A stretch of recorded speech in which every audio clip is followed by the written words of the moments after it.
either agnostic or atheist. Now they're starting to realize that spirituality plays a part, and it can't be divorced from the human experience. Well, if we're going to change humanity, we need to change all parts of our human experience. How else are we going to be able to do it in a way that's going to be peaceful, that'll have ethics, that'll have certain values? And so they're looking to see what will be the optimal value system in a transhuman world.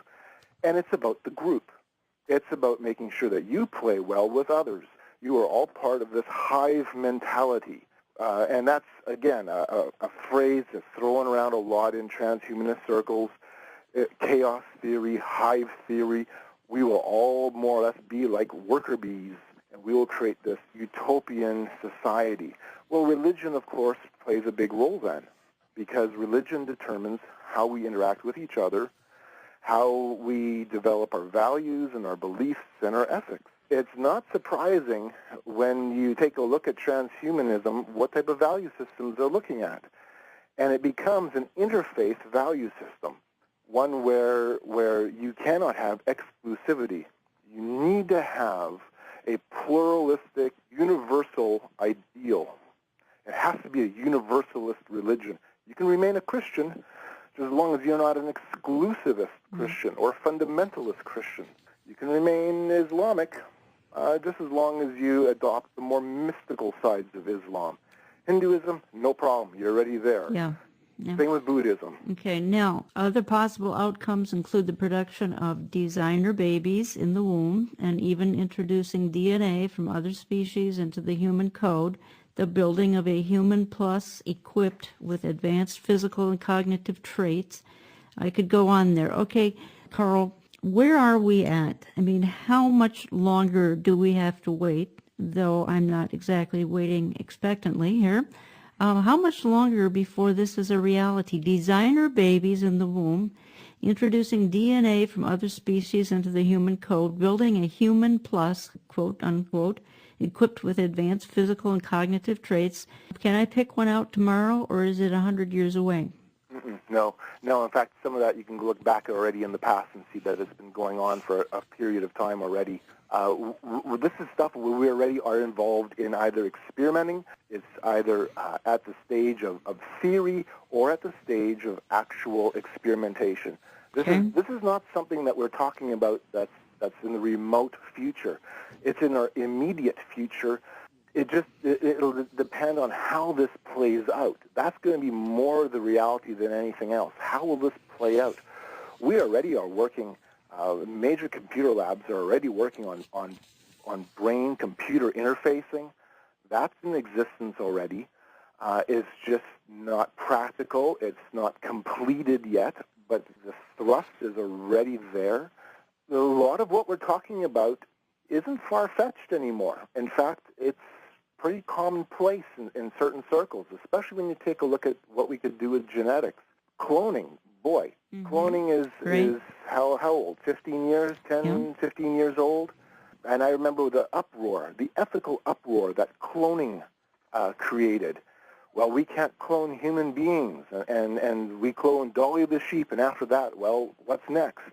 The technologies, in essence, it's already set up. It's there. It's a matter of how far now do we take it. Yeah, the Japanese are working on robots, and you're aware of that too. I just learned this in some of my research, that they're very realistic robots, and this is another way of trying to be like God, creating human beings. And apparently these robots have the potential for people to start relating to lifelike robots as if they were real people. And they're already robotic. There are some robotic pets. Now, I saw a little YouTube on these robotic pets, and I saw how the Japanese were responding to these robotic pets as real pets. They were talking to them.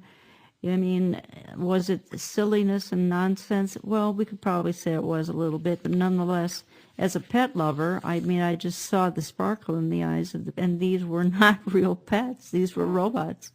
We're doing very similar work with virtual reality. Environments like Second Life, Open Life, these are all virtual worlds that you can go into already and exist and move around within.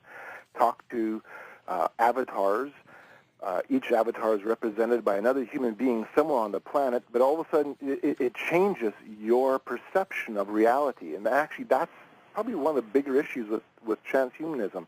It is changing your perception of what is real. It changes your perception of what is human, your social interactions. All of that now has to be questioned.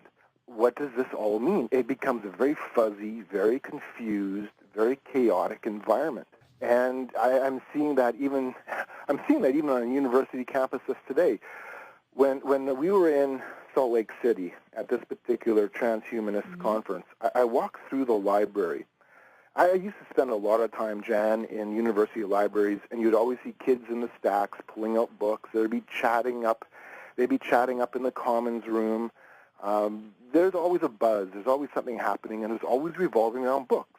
Well, I walked through the stacks, and there wasn't a lot of kids in there looking through books. I went into the commons room, and there was a lot of youth, maybe a couple hundred, but the place was eerily quiet. It was absolutely a dead zone. There's nobody talking. I was kind of like, well, what's going on? And then all of a sudden I realized laptops are open, headphones are plugged in to an MP3 player, texting. Everybody is sitting around with each other, but everybody is enclosed in their little virtual, little electronic world. And they don't even realize who's around them. I walked beside one young girl for quite a period of time, and she was absolutely enthralled with her MP3 player, texting, and oblivious to what was going on around her. And I realized at that point, we're already socially set up to be like this hive that they're talking about. We will gladly plug in. We're plugged in already. We just haven't plugged into the machine that's big enough to be able to do this properly. Carl, you told me that this concept, again, the word would be transhumanism. And again, folks want to learn more, you can look at Carl's website, which is forcingchange.org. If you want to contact me, go through olivetreeviews.org, views as in viewpoint. You told me, Carl, that this comes out of Freemasonry because they believe man can become perfect, and also theosophy. Everyone's heard of Freemasonry, not sure everyone has heard of theosophy, but why Freemasonry? It comes out of Freemasonry in the sense that there is a philosophical lineage, a philosophical line. It's not that Freemasonry birthed this, but that the idea behind it is the same. It is the idea that man can become perfected, that man can transcend and move upward and onward. And you read this throughout Masonic literature. The idea here being that you can become a perfected, completed being. This is endemic all throughout the system. You find it even within the symbolism of Freemasonry, where you have certain symbols that represent your completed stage, your perfected stage. And as you read Masonic literature, it becomes very, very clear that this notion here is this age-old dream of becoming a perfected divine individual. In that sense, it is philosophically connected to transhumanism. Theosophy teaches almost the exact same thing.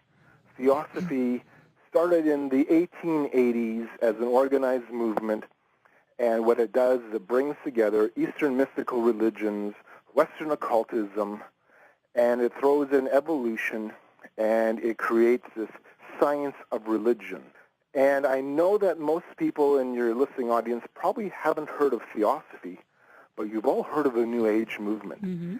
Theosophy is the mother movement behind the New Age. So again, this movement also teaches the same concept. You can be as God.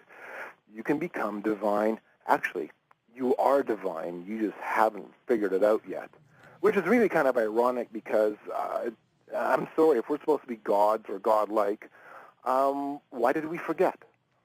Yes, why did we forget? So, Carl, and I'm not asking for a date or anything, but when do you think the listeners could start to see the foreshadowings of some of this happen?